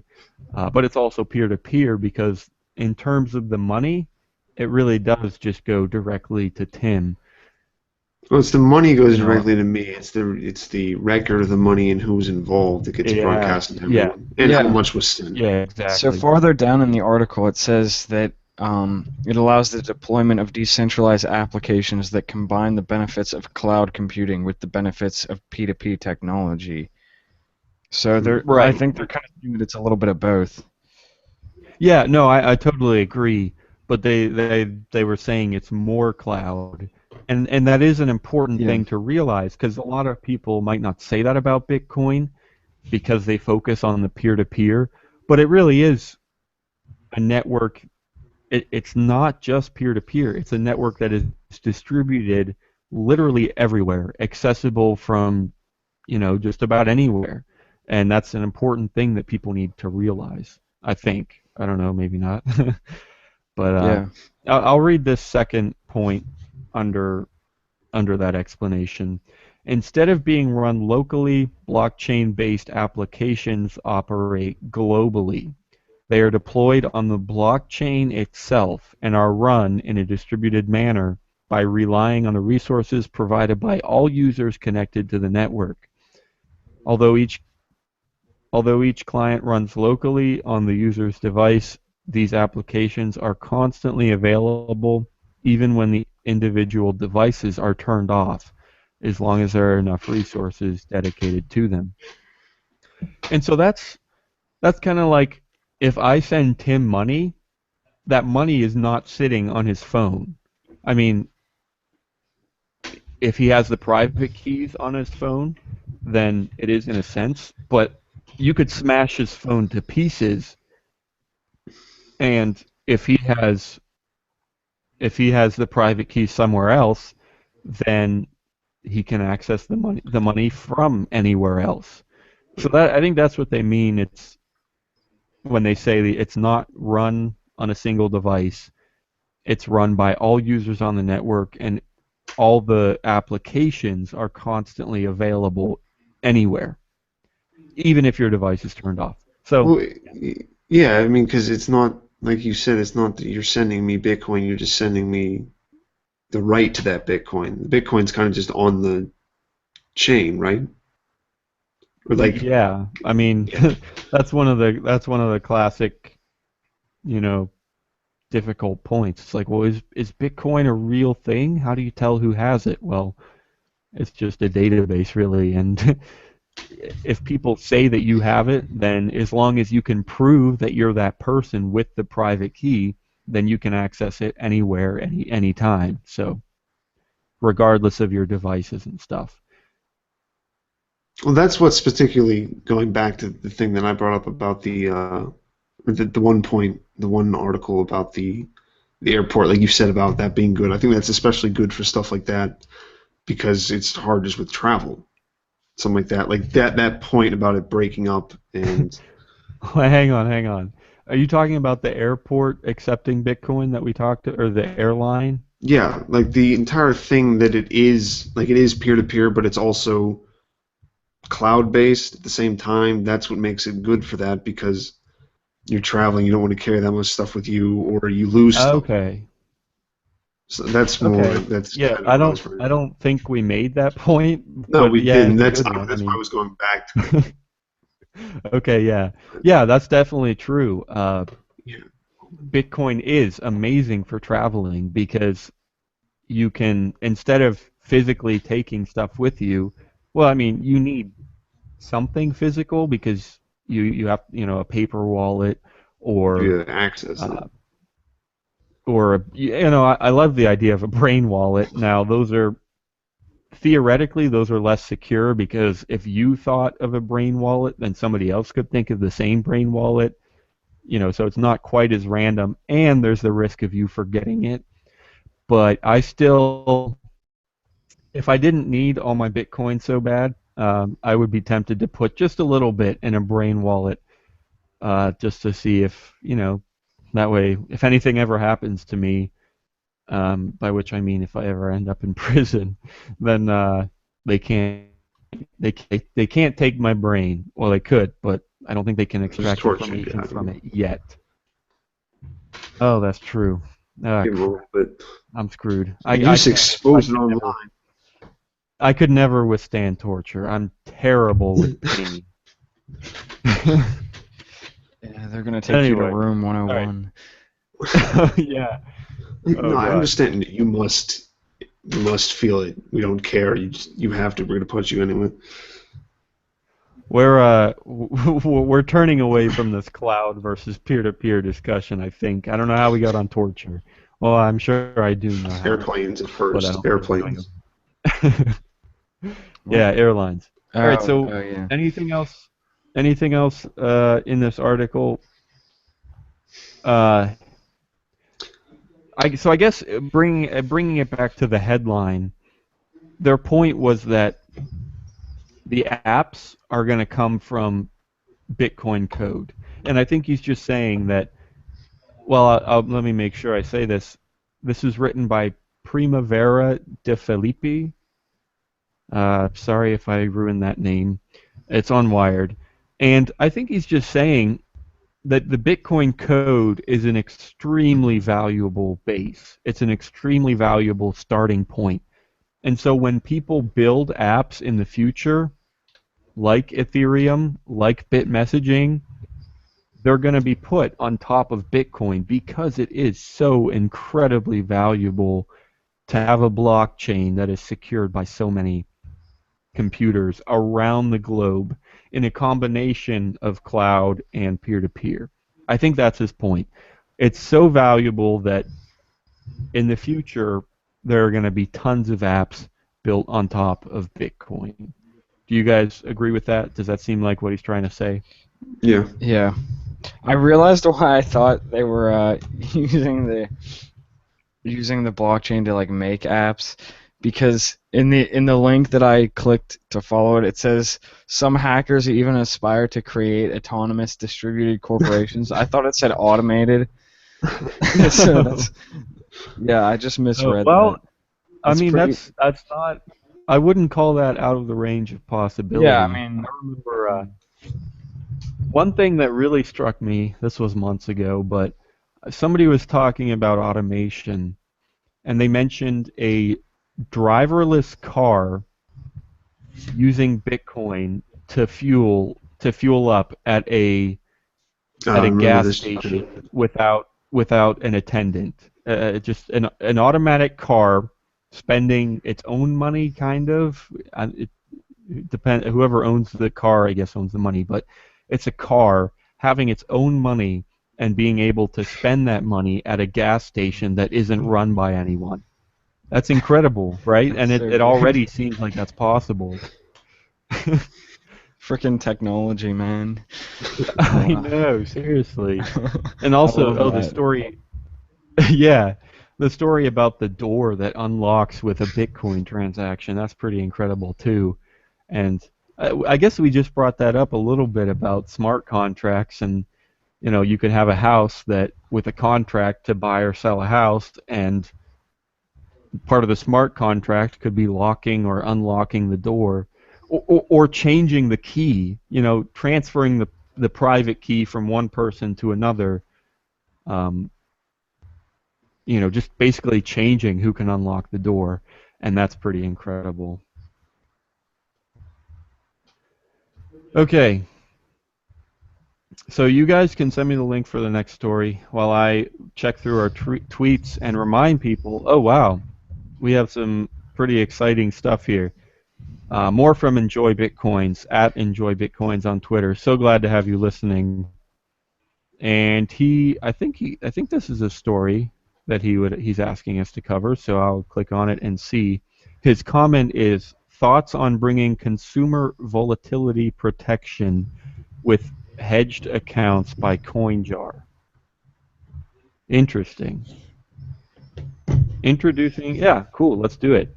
Introducing hedged accounts. This is from support.coinjar.com.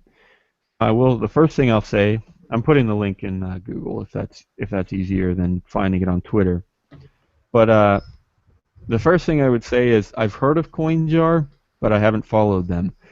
That's the thing with, in the Bitcoin space, at the beginning, it was pretty easy. You had Mt. Gox, sure, you can follow them. You had Butterfly Labs, sure, you can follow them. You had, what else was there? That was about it, right? I mean, I'm sure there were more. But the point is, at the beginning of Bitcoin, it was so easy to follow, so easy to keep track of, and you just did. Now there are so many startups out there. There are tons of exchanges, and they get hacked every month. There are tons of mining companies, and they turn out to be scams every month. I mean, most of the ones you listed at the beginning weren't good either. I mean, I think there's been so many startups for a long time. I think there's startups. One of my friends and I have a joke about startup, like a running inside joke about startups. It's just I totally agree.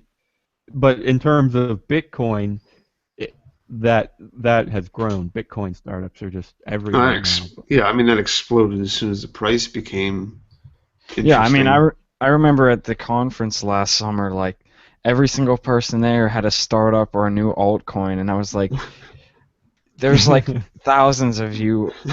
Like, why should I care about what you're doing? There's like 10 more. Like, if somebody takes you down, there's 10 more waiting to fill your spot. Right, right, absolutely. Uh, this is a pretty, at least the first part of this article is pretty short. Actually, all of it is. So I'll just read it word for word real quick. Hedged accounts explained. A CoinJar hedged account allows you to temporarily store your Bitcoin in the form of an alternative currency, and by those they mean fiat currency. They list the Great Britain pound, the Australian dollar, the euro, and the U.S. dollar, all of which are updated in real time to global currency values. This can help protect your stored value from price fluctuations and is convenient if you wish to use Bitcoin but don't want to actively monitor for price changes. As a real-world example, this would be similar to converting an amount of Australian dollars into US dollars in anticipation of a fluctuation of one of the values. Once set up, hedged accounts are shown. Okay, so that's just technical stuff about how they are in the system. But here's, I think I actually have heard about this before, and well, maybe probably not with CoinJar because the story is only from a couple days ago, a week ago or two. But this idea that you can put money into an account, call it a CoinJar account, although other people I think do this. You can put money into the account, and while it's in there, it's like pegged to. Okay, so I put Bitcoin into CoinJar, and I say I put $100 worth into the system, and I tell CoinJar I want to keep this pegged to the dollar, so that if I come back in 3 years, I'm still going to have $100 worth of Bitcoin in my account. Now, that's something that I could do without CoinJar by just keeping dollars instead of Bitcoin. I guess the advantage to using that with the service is that they do all of that they do all the exchanging on the back end. So when I put in $100 worth of Bitcoin, all I ever have to see is Bitcoin ever, and I can withdraw Bitcoin at any time, and I never have to exchange it. I always see Bitcoin. It's just the amount of Bitcoin that I have changes such that it's always worth $100, even if I come back in 10 years. And so yeah, I can see some value to that because, like I said, because everything is done on the back end. They handle the exchanging for you. I'm sure at some point, the only way that they can be sure that they'll have $100 worth of Bitcoin in 10 years is to convert it into US dollars right away. And so I'm sure that that's how they do it, but that's all done on the back end. You don't have to handle that. You just deposit and withdraw your Bitcoins however you like, and you can peg it to a certain currency. Do you guys like that idea? Would you use it? Do you see any value to having your Bitcoin pegged? I definitely see the value in it. Yeah, I don't think I would use it, but I can see why somebody would want to. I don't have enough like extra money to really do that. I mean, I think actually it probably work for more someone who's looking to get into it if they just have a few hundred dollars, or if you're someone who has like a lot of money you want to put into it. But do they mention if they have any limits on here at all? Nope, none that I see so far. I mean, they probably wouldn't put that up in front right away. But yeah, I can definitely see the use. I mean, it's an easy way of making sure you keep your money. It just makes it a little bit safer, but that also means that you're not going to be in charge of it if you think you do better. Obviously, if you want to be in control of it, you don't want to put it in something like that, and this always has the chance to fail, or they might steal your money, or they might lose it, or there might be an accident, or really anything. I wouldn't use it, but yeah, it's good, I guess. I like seeing it. It's a cool idea. It's not a cool idea. Yeah. It's just sure.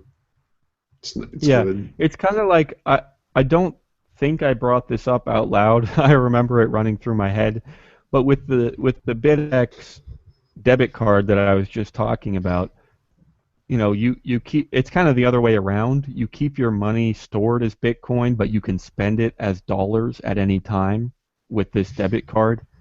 And I like that because it's convenient because I can keep Bitcoin. I never have to worry about dollars. I never have to worry about exchanging because I can keep all my money in Bitcoin and then just go to the movie theater, swipe my card, and it gets exchanged automatically.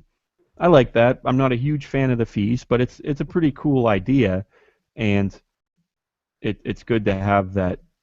It's not quite. It's like having the dollar pegged to Bitcoin. It's like the other way around. I don't know if I said that right, but I keep my money in Bitcoin, but I can spend it in dollars.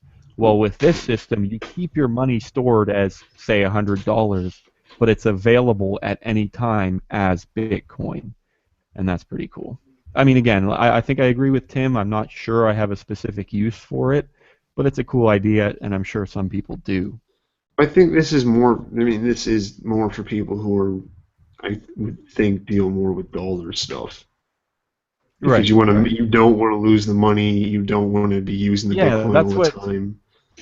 That's what Enjoy Bitcoins said on Twitter. He said it's Yeah. consumer protection from volatility. And Yeah, I mean, yeah, I'm if fine with consumer protection as long as it's like a company doing it and not the government trying to, like with the yeah, New York, we're putting up guardrails. Guardrails, yes, on the side of businesses, which doesn't really work there. But if Right. it's just people saving money, it's not Right. it's not really that hard to do. Yeah, no, and yeah, you're right. It's up to the people if they want to do it. Because I'm sure, if you really are worried about Bitcoin volatility, then sure, I'm all for you trying to be careful and stuff. I would disagree with you. I'm okay with keeping my money in Bitcoin, but not everybody is. So cool. All right. Well, we have a couple tweets actually that are worth mentioning. Well, no. We have one tweet and one response to our poll. Well, before I get into those, because we only have about 15 minutes left, so I'm going to drop a reminder for anybody else. If you want to get your thoughts on the show, sooner is better, right? We're coming up on our time. We want to thank everybody for joining us a whole lot. Tons of fun. And if you want to get your thoughts on before we close, send them to @YouMeAndBTC with the hashtag YMBLive. Now's your chance. We want to thank everybody that's been out there tweeting us all day. Enjoy Bitcoins. What was the one? Something Bear? Stoned Bull. Thanks for sending us an article to read. And we have another one from Star Soccer 9. And he mentioned he's actually sponsored us in the past. Oh no, I guess he still has a banner on our website. He runs Escrow My Bits, and he's been a great guy. I've been friends with him for a long time in the Bitcoin space. I love his website. He does Bitcoin escrow, and I know they've been working on kind of this pegging escrow thing too. I think it's still pretty new, and I don't remember all the details, but I would encourage you to check it out. I think what they can do is you put money in escrow, and it's pegged to a dollar amount, so that even after the escrow deal, if you put $100 in, you can get $100 out, even if it takes a week for the escrow to be worked out. So definitely check that out. I see Covertris. The username, you at Covertris just added us to the list. My awesome followers. Cool. We're awesome. I'll take that. Awesome. Especially you, Daniel. You're awesome. We got from Enjoy Bitcoins sent 5,500 bits through Change Tip. I know Tim has a personal vendetta against Change Tip, but I'm still grateful. Yeah, someone sent me Change Tip. Nobody sent me. Oh, that's awesome. Okay. Tim didn't get any because they know you don't want it. I don't want it. I don't want your little petty change. That's what It sucks, was $1.25, Tim. I can buy a 20-ounce can of tea with that. I can almost go to Sheets. Sheets charges like 50% extra because Sheets is a freaking joke. But You leave Sheets I'll get them in. alone. What's wrong with Sheets? They overcharge for everything. No, they don't. No. Anyway, I do have another thing. I'm looking at our poll, and again, if anybody wants to vote, you still got about 15 minutes before the poll closes. That's at youmeandbtc.com/live. The question is, do you think that decentralized prediction markets could work? Basically, if you have a decentralized system where it's kind of like betting, it pretty much is betting, where if you think you're pretty darn sure that you know what's going to happen tomorrow, if you have insider information or something, you can put money on that event, and if you're correct, you win the bet and you get some money back. And the idea is, if that grows big enough, if enough people around the globe start using that, then the wisdom of the crowds would allow you to predict the future pretty darn accurately, because somebody out there is going to have insider information, and they're going to want to bet on it because they know they're going to win. And that theoretically should tell us the future. And that's what I'm asking you guys in the poll, youmeandbtc.com/live. Do you think that would work? Do you believe in the wisdom of the crowds? Or do you think just, heck, nobody can predict the future that much?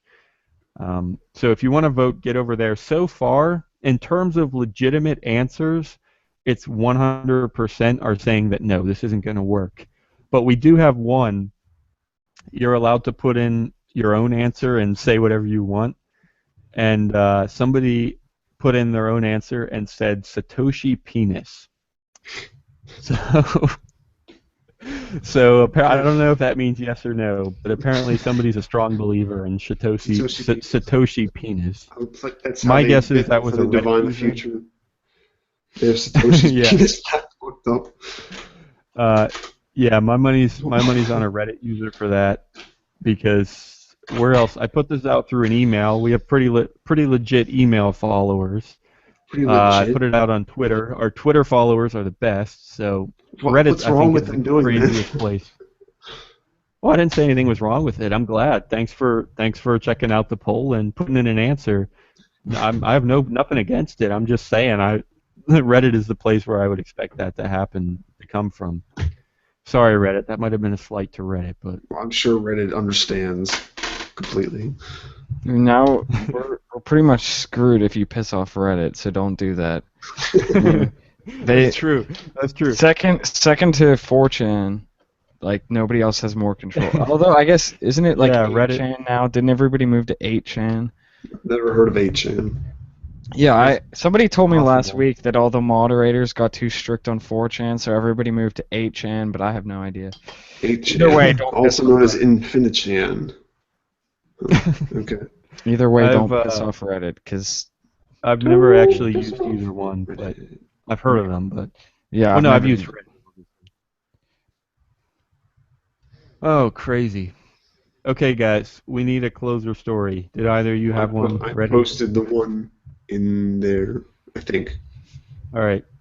Oh yeah, it's behind your hedged accounts. I'll post it again. Oh, Taringa. Yeah, Taringa. Dude, I clicked the wrong one. I noticed a decent amount, not a huge amount, but a noticeable amount of traffic was coming to our website from Taringa. It's like a Spanish social media network, or I don't know if it's Latin America. Yeah, it's a lot of user-created content, and what they've done recently is they're kind of putting together Bitcoin with their normal ad revenue stuff. So people are being tipped depending on how many views and likes they get. Oh, nice. They're all. I thought you were against that, Tim. That's what ChangeTip does, and you hate that. ChangeTip. I don't hate. No, I hate ChangeTip because I'm like I don't like. I feel like I don't get the point of donating $1.50. But oh, fine. What? What did you want me to say? No, you know what? $1.50 is 50 cents more than people pay on iTunes for a song. I will take that all day long. If anybody wants to tip us $1.50, I'll take it all frickin' day long. I'm good with that too. I also will. I have I'll a Twitter remind people- handle. You can give me money. I'm completely fine with tipping all day long. What I was against with was these tips that happen like one time, and you're like, I like Bitcoin. Here, you can have $1.50 tip. You've never used Bitcoin before, but you should get it for this. That's what I was. But That's not what it's fine. for. Continue to fine. Whatever. Okay. All right, tell us about Screw Taringa. you, Tim. Screw you, Tim. Yeah. So, however many, it's what's it called? Taringa. Yeah, Taringa is the one tipping these people, depending on how much they bring in. They're also looking at just making it a direct donation, so people could just donate directly to the author. Yeah, which we also have an address on our website if you're at all willing. We, like I said, we'll take every little bit we can get. So, and that you could send direct instead of through Change Tip if you like. Yeah, quit being such a freeloader. I'm not a freeloader. Not you. I was talking to the people who haven't donated. Would you settle down? How? No, that's true. Are you right quit now? being a freeloader. Seriously, guys, quit freeloading off our content. Do you know how hard we work on this? Actually, we do. Have you mentioned anything about the plans for future spending on us? We did. Or paying people? We mentioned it last week that it was a pretty good possibility, and I think our goal is going to be pretty soon. I mean, I got to find time. I've been insanely busy these days. But the first step I'm going to take, the first experiment I'm going to do, is releasing commercial-free episodes for, I don't even know, $1 or $2. $1 million. Think big, Daniel. Yeah, $1 million. So because that's what we said last week. Our poll was kind of based on advertising, and a ton of people were saying, I would pay for premium content. I would pay for commercial. It depends on if it's premium or not right now. So we're going to try that pretty soon. We're going to put out some commercial-free episodes, and I don't know if you're interested in paying. And it's not just for the episode. We love your support. I mean, we were joking the other day about minimum wage and this whole thing. We're lucky if we can get minimum wage going through this. So anyway, we gotta stick to this Taringa story. It was pretty much the only part of the story that's really telling is just that they looked into a lot of different avenues for getting money to their people who are making it, and Bitcoin was the easiest because you didn't need a bank account, and a lot of people that they were having write for them didn't have bank accounts. So they did that, and then there's another article that I got, the one I sent you guys from originally, and it's just that they had a average of 40 to 50% rise of users after they started the Bitcoin tipping thing. It's like a program you get into whenever you sign up where, like I said, if you get enough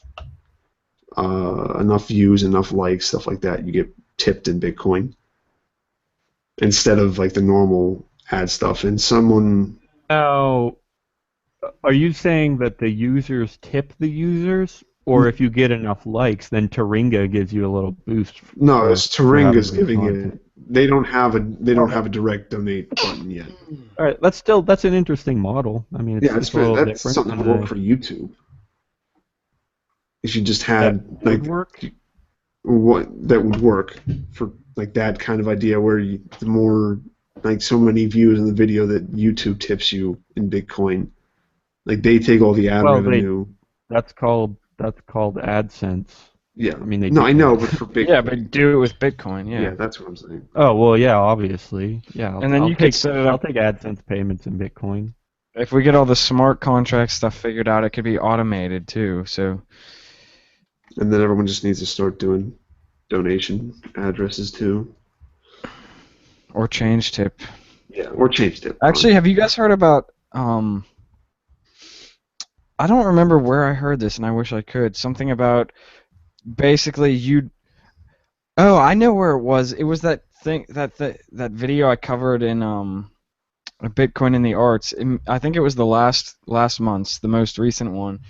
One of the things that it was just a Google Hangout, people talking about Bitcoin and art, and one of the things they talked about was just like basically your browser would have a plugin that's like a wallet, and you'd load it up with so much Bitcoin per month, and basically, I don't know if it was like at the end of the month it would calculate it or it was like a flat rate, but every time you Right. visit a site, it would donate a little bit of Bitcoin to him Yeah, automatically. it would like scan for Bitcoin addresses. Yeah, that was really cool. Yeah, and so it was like you would just set a budget for every month or however you want to do it. You could have it unlimited if you're a high roller and want to donate to everybody. But I guess the way that makes most sense is like at the end of the month, it would tally up all the sites that you visited, and it would weight ones that you visited more often more heavily and donate more to them. Right, And right. so just by visiting a site and setting a budget, you'd be giving people stuff automatically. Yeah, I love that idea, and yeah, I mean, just like our site, we put an address on there. We used to have a different address for every piece of content, but that was a little too much work. It was a little easier to just do a dedicated address. And yeah, I guess the point is the browser plugin would see that, and if you spent 12 hours on our website, which I hope you do every day, then Get on you there, get a pretty folks. decent tip. Are you awake for 12 hours every day? I hope so. I am, yeah, usually. Yeah, I mean, most people All right. really are. We're coming up on 3 minutes to go. I want to thank everybody for being here. Yeah, I guess like John said, he mentioned an older Bitcoin in the arts, and he's going to have one this Saturday. UMeandBTC.com. That's where it'll be, or you can subscribe on iTunes or sign up for our email list, whatever you like. And so keep an eye out for that. And our regular episode will be heading out tomorrow. I'm going to, just for fun, I'm going to see if I can get this music right so that I can get it to loop the middle portion while we close off the show. This is always the toughest part during our... You could well, do that with here's the Reaper problem. pretty easily. Okay, we'll talk about it. I mean, you mean like make a set track that we could use, or like loop it inside of Reaper? Like, Inside of Reaper. oh, cool. Well, maybe we'll get there. Anyway, this is the You, Me, and BTC podcast. This is our special live edition Reloaded. This is only our second one in quite some time. This would be a lot easier. Oh, there it is. I was going to say this would be a lot easier if I could It's looking around like a cat that's like uncaught. screw it. No, it's because I got my TV up here. That's where I'm looking for music. So I basically botched it. But anyway, point is, thanks for listening. Glad to have you. Special live edition Reloaded. Join next Wednesday. Oh yeah, I guess we didn't even mention at the beginning that we changed the time a little bit. I mean, I guess people would notice because they were there, but it is now officially from 1 o'clock to 3 o'clock p.m. Eastern Time every Wednesday. We moved a little bit to make it easier for John to join us. We loved having him. Thanks to the Silk Toad for being here and glaring at me the whole time. He's pretty much looking at me like, what? Are you literally doing this right now? What is your problem?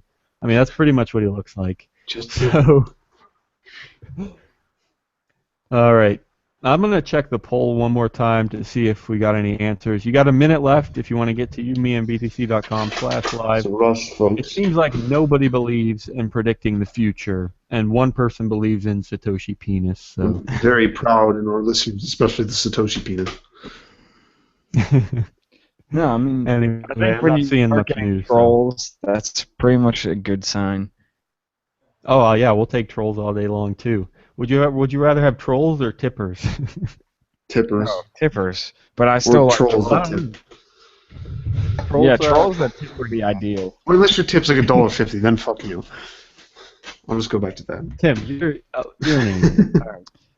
Thanks for listening. That's not Anything tipping. before we close? I'm just being mean. Like, what, Daniel? Why aren't we playing any other kind of music?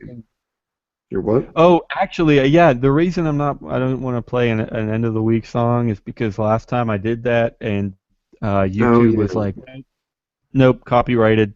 Screw Yeah, you, so we just YouTube. can't take Screw that. you. Just, All right. Well, special thanks to Genitrust, makers of Wall of Coins. We love having them. I got to check on that trade. I've kind of been distracted for 2 hours now, and it's probably still going on back there. I don't know. Anyway, we'll see you next Wednesday at 1 p.m. Eastern. Thanks for joining us. see you guys. Bye.